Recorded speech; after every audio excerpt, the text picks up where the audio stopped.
Hello, friend. Welcome. This episode is about a move to a new shop location and the discovery that the average repair order was lower and shrinking. My guest noticed a rash of what he called $0 tickets. We started noticing this problem. So we're thinking to ourselves, first immediate reaction, what are we doing wrong? We have to be doing something wrong.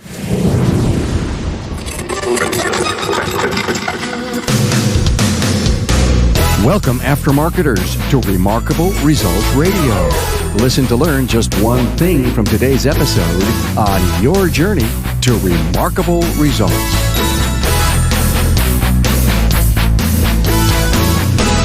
Hey, welcome. Carm Capriato here, the Automotive Aftermarket Podcast guy. Hey, I so appreciate your support and your listenership. If you like what you hear, please share this with a friend that you know will benefit from these audio workshops. We've got over 740 in the catalog right now. Now, I bet you have a friend in the business. Please pass the podcast forward so that we can lift all ships. Thanks for sharing this. Hey, don't forget we produce 3 different aftermarket shows each and every week. It totals up to 4, and you'll need to subscribe to each of them just once. And yes, they are free to subscribe and listen. Remarkable Results Radio, Town Hall Academy, and For the Record. Now go to a special page on my website, remarkableresults.biz/listen, to get the links to your favorite app for your phone. Hey, here at Remarkable Results Radio, we are proud to partner with Napa Auto Care in the upcoming 2020 Napa Expo. Join Napa, your peers, and me in Las Vegas, April 6th through 9th, 2020, and be part of one of the largest auto care industry events. While there, discover the latest innovations and trends that you don't want to miss. Contact your Napa store to learn more. Hey, I'm with Tom Palermo, a world-class master technician and the GM of the family business, Preferred Automotive Specialists in Philadelphia, PA. In this enlightening interview, Tom takes us through his discovery and process to find out why his average repair order was shrinking ever since he moved to a new location. He explains his research as he was looking for the root cause. Tom shares what he uncovered and how it just stood out. And it was so evident that he named it $0 customers. Get the talking points on this episode with Tom Palermo and copy and paste them for your next meeting agenda. Go to remarkableresults.biz/E511. Hey, you know that my love of audio and my passion to change the lives of others is what drives every podcast we curate for you. We're always deepening the connection with our audience to help you make a difference in your business and your life.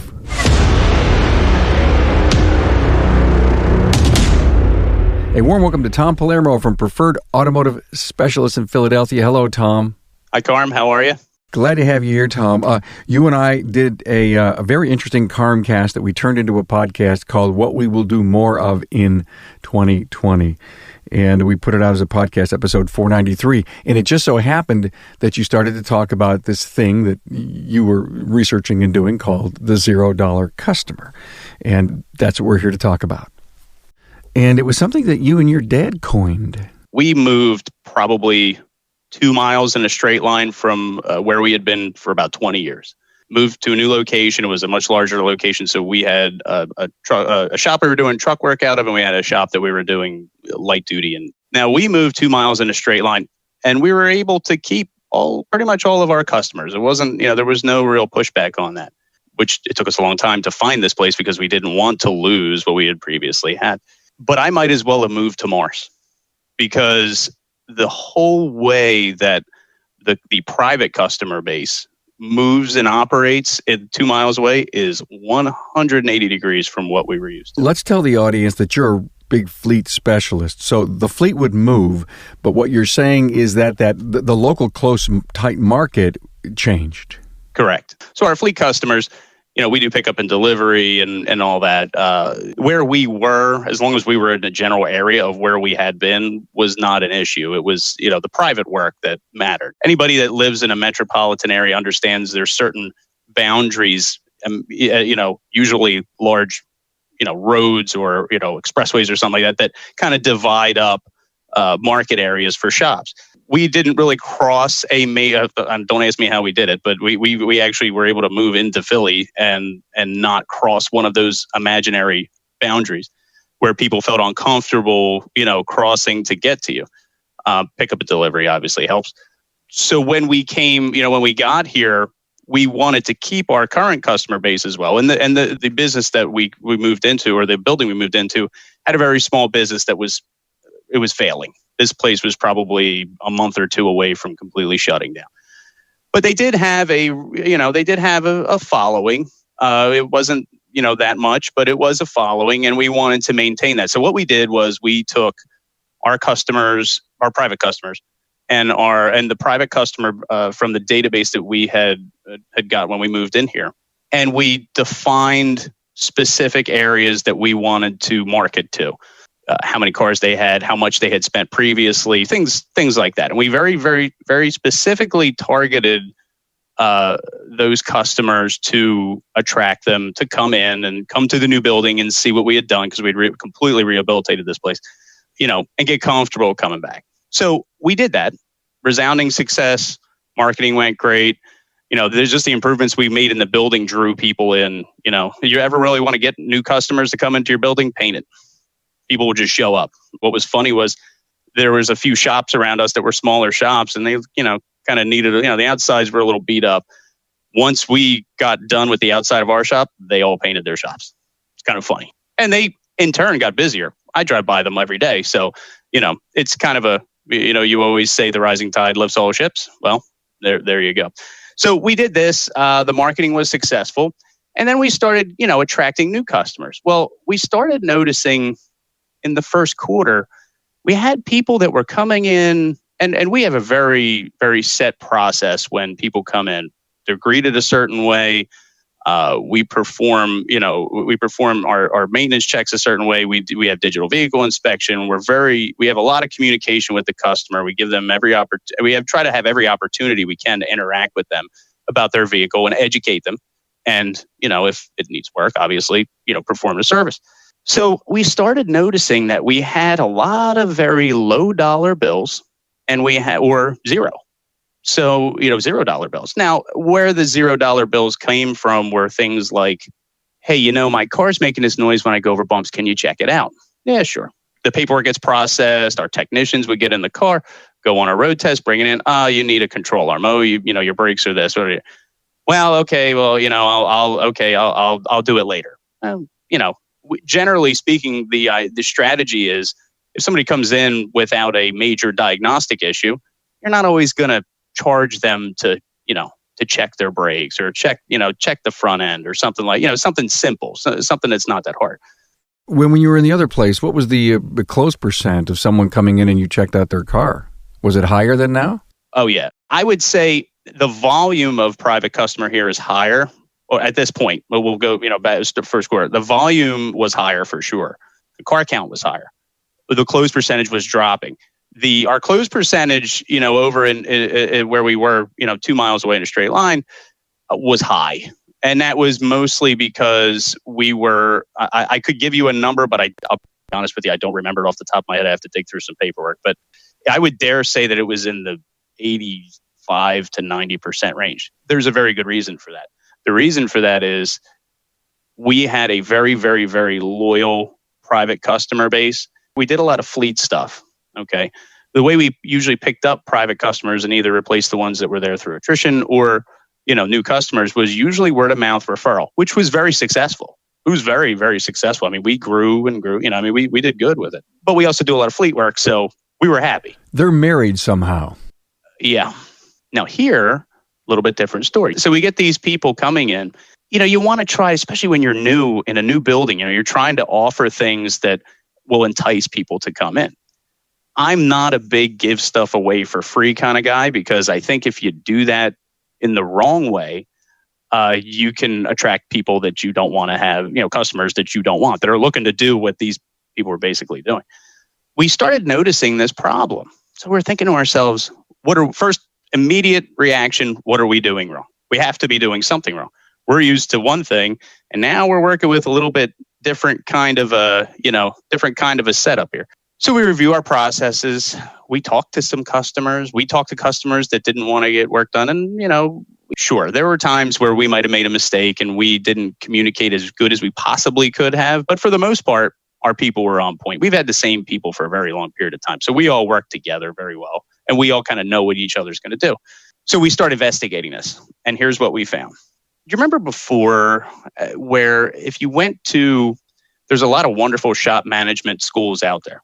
I won't name any names, but I'm sure everybody knows who I'm talking. One of the first things they'll tell you is if somebody picks up the phone and calls you and says, hey, how much for a catalytic converter on my whatever? The idea is to get the person through the door. Okay. Right. You don't want to be giving prices out over the phone from a myriad of reasons, but you want to get them in the building because the odds of you selling the job once they're in the building is obviously higher than over the phone. Well, I think that a lot of people are following that strategy now. Shops. A lot of shops are doing that. So the new strategy, at least where we are, and I don't know if other people are seeing this, is I won't call and ask for a price. I'll bring the car in. If it's a check engine light or something like that, they won't do that. But there's another side to that, which I'll get to in a second. And I'm sure this is happening to a lot of your top tier shops. What they'll do is they'll bring the car in and say, my car makes a noise when it goes over bumps. Now, most shops probably won't charge them to throw a guy in the car, take it out on a road test, go over a couple bumps, bring it in, shake it down, say, oh, there's your noise. Well, what they do is they'll do one of two things. That particular individual will either come in, get an estimate from you for the repair, and then take it and compare it to one he or she has already received from somebody else, or go somewhere and say, hey, they want to charge me this, what can you do?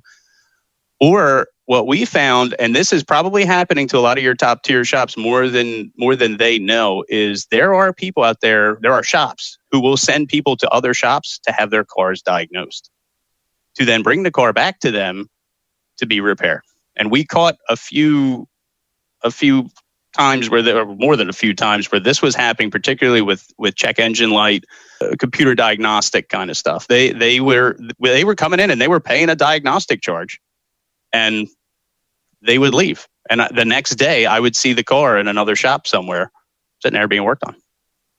So we found from one particular customer that there was a shop that was saying, I don't know how to fix this. I don't have the tool to fix this. Go over to them and tell them to diagnose it. They're going to charge you to diagnose it, and then bring the car back to me and, tell me what they say and I'll fix it.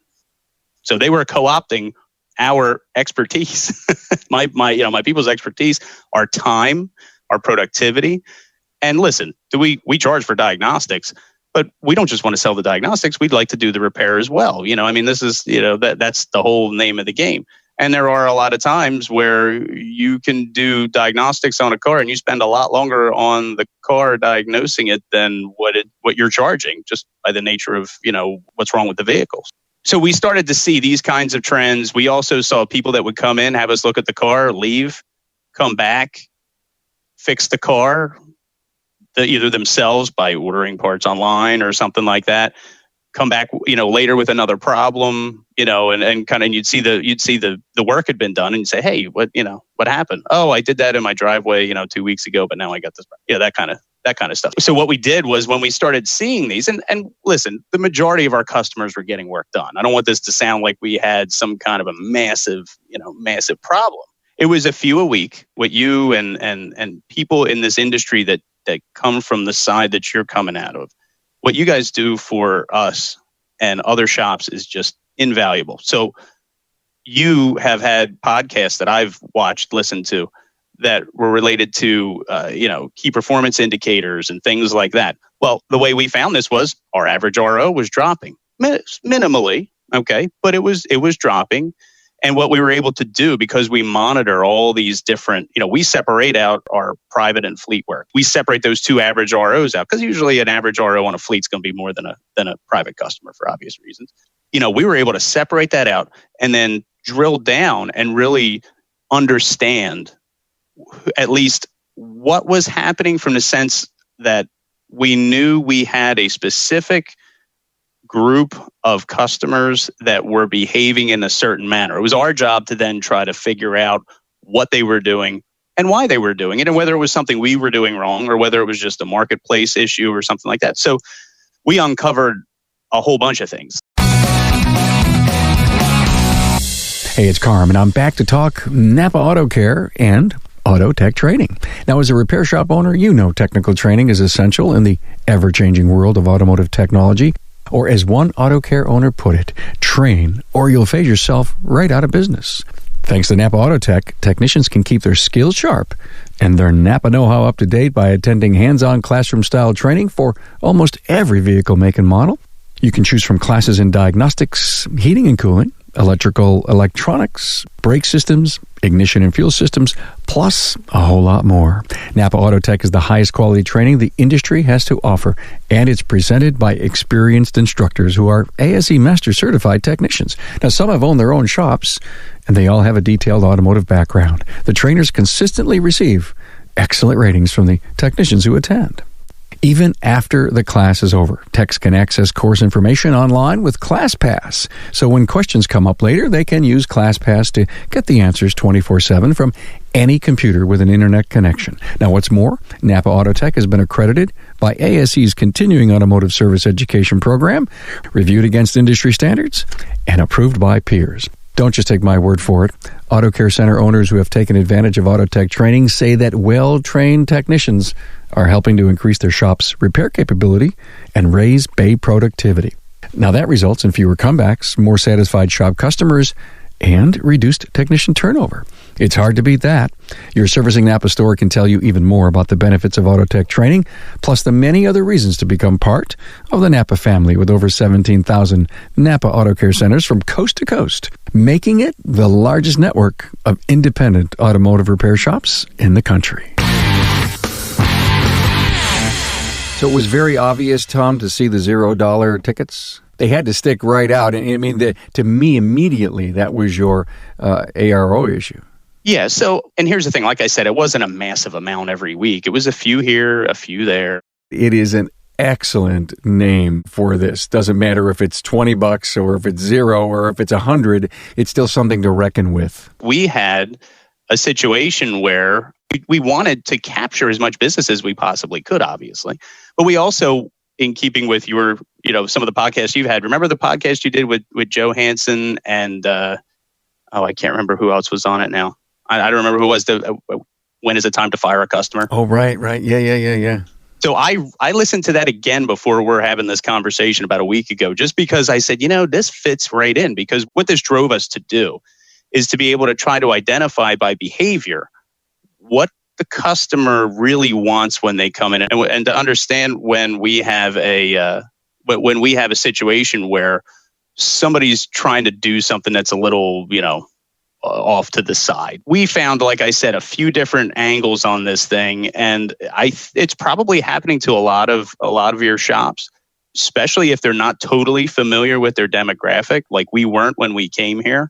We spent a good amount of time identifying it, and I'll be honest with you, one of the things that helped us most identify, because we broke it out into, is it new customers? Is how many times have the people been here? How many times have they been here and not, gotten service done? How many times? We really, really broke it down. And what we found was, through our CRM partner, we were able to identify that a fair number of people that searched us out on Google and called us and then came in were actually doing this whole, come in, get you to look at the car, and then, not get the work done kind of deal for different reasons. Take it, they may have taken the car and they may be able to work on the vehicle themselves, but they couldn't diagnose it, so they fix it themselves, or they took it to another shop, or another shop sent them here to have the car diagnosed. So it's, we found a lot of different components to this, more than we ever expected.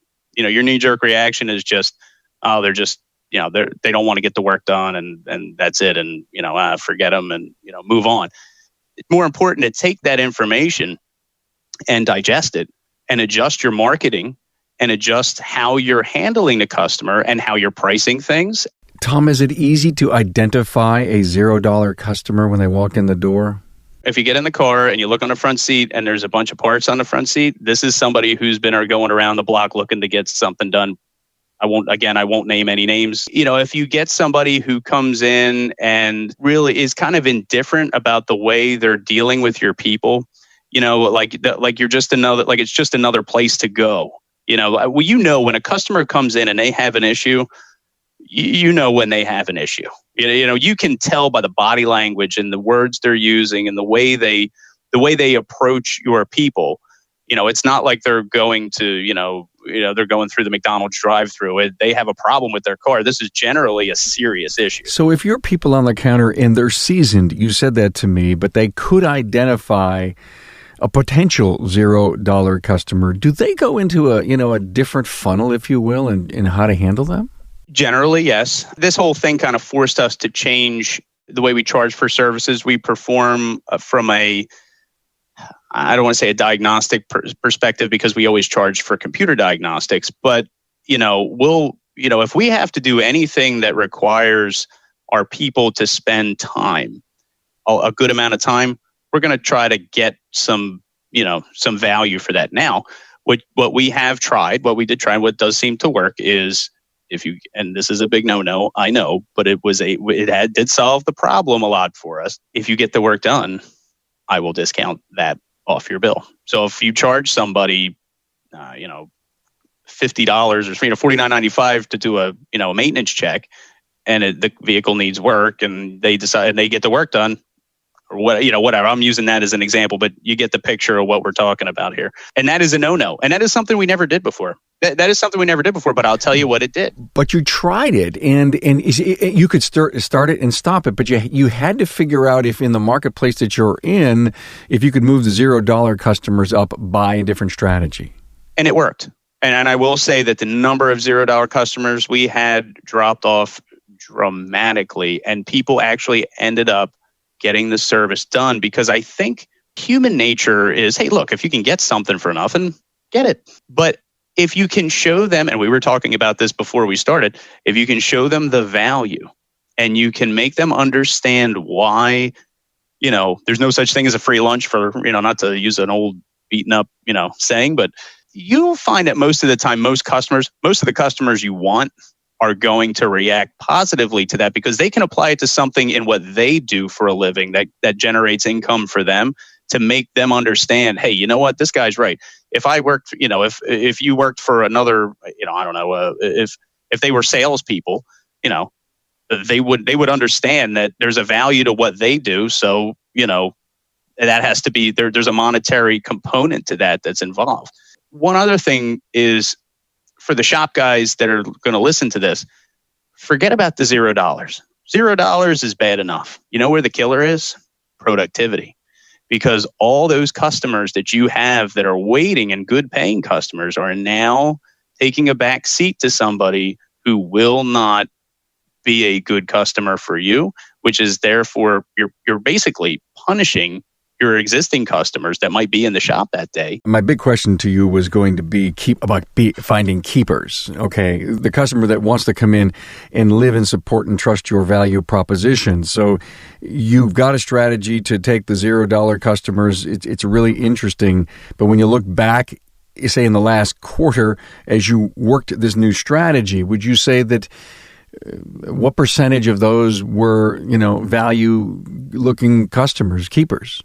I don't have an exact percentage, but we've cut the $0 invoices down by, 60 to 70%. I mean, it's huge. It's huge. And if you're a forward-facing public business, this is going to happen. Anybody that tells you it's not going to happen is not telling you the truth. You're going to have people that come in, decline work, and not get stuff done. Or you're going to have people that you want to try to attract and maybe give them an incentive to become a good customer. Of course, we've all done that. I'm not talking about those customers. They don't fit into the $0 customer. Even though their bill may be a zero, they're not fitting into that. That's different. We drastically reduced it, and as a way to kind of show that that's actually working, the productivity in the shop did pop up a good amount. Enough to make a difference, for us to see that, yeah, these people that are coming in that are looking for you to kind of co-op your expertise and your people, your equipment and all that, they can have a huge effect on your productivity if you're not careful. Let me ask you a question. I'm not even sure I should even ask this, but let me ask this. Someone comes in, you feel that they may be a $0 customer. They're asking you to drive the car to see what's wrong with their front end.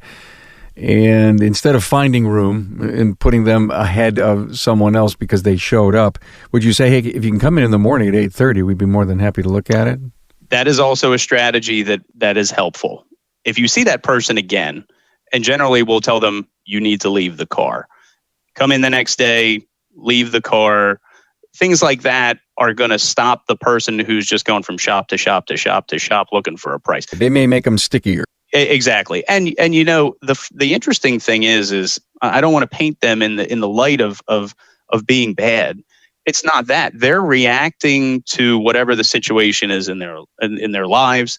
They're reacting to, you know, the nature of the automotive repair industry in our particular area. Okay, this may not be an issue for somebody in, you know, Colorado, okay, or Nebraska, but it's an issue. It's probably an issue for most people in metropolitan areas because you have a lot of, you know, look, there's a lot of competition around us. We have shops everywhere. So, you know, people are going to, you know, we've been dealing with this for years. People will say, oh, I can get it cheaper down the street. Well, you might be able to get it cheaper down the street, but, you know, here's why you want to do it here. Do you mean there's enough automotive repair shops like there are Dunkin' Donuts on every corner? Where I am, yes. Where I am, there are a lot of auto repair shops. Obviously, we try to do the best and be the best we could possibly be. And our customers, in my opinion, are the best customers anybody could ever have because the customers that stay with us, I saw a gentleman last week that came in. He's been a customer of ours for 35 years, you know, since my dad, you know, it's almost since my dad started this. And I have a lot of customers that are 20, 15, you know, I mean, you know, I have a lot of customers that are in that area and their kids come here and their friends come here, you know, so it's we have a really good customer base. Of course, you know, through attrition, you want to try to attract new customers. This little exercise that we did in identifying and really drilling down, I don't want to bore you with the specifics, but the really drilling down into who did what, how many times did that $0 customer come in? Why are they a $0? Are they a $0 customer because they have a new car and they're just getting oil changes done for now? Now, of course, they're not going to. All right, I'm counting low price invoices as there. Was it $100 or less that you'd look at? We looked at $100 or less. Oh, okay. Yeah. All right. We looked at $100 or less because we felt like if we saw somebody who was consistently below $100 over the course of, say, a year, like we did, there would have to be a good reason for that. The good reason might be, hey, it's a new car, you know, and they're just coming in for oil changes. Or it could be this person came in and, you know, had their car, got an alignment check done and spent, you know, $70 or, you know, $60 or $80, whatever, you know, or, you know, and then came back again. We recommended a bunch of work and then he came back again 3 months later, all the work had been done and, you know, he had some other problem, you know, so that was our cutoff to really get an idea. We had people that had new cars that just came in for a bunch of tire repairs and oil changes, you know, that kind of stuff is going to happen. And those customers are customers that are obviously loyal. They just have a new car. You know, they don't need work yet. Enlightening, Tom. Thank you so much for coming on and sharing this. I think you really sparked not only my interest, but I trust me, the people in the industry. And what you did is everyone that I know who's listening is in your shoes or been in your shoes. You basically said, hey, look, you know, we were feeling this and you did something about it. Great. I appreciate it. And Tom and I are going to, we're going to be on a great panel at the Napa Expo together. Looking forward to that. Man. Yeah, thank you. We're going to talk about transparent pricing. Apparently that's becoming a hot topic. People are signing up for that. That'll be a fun one.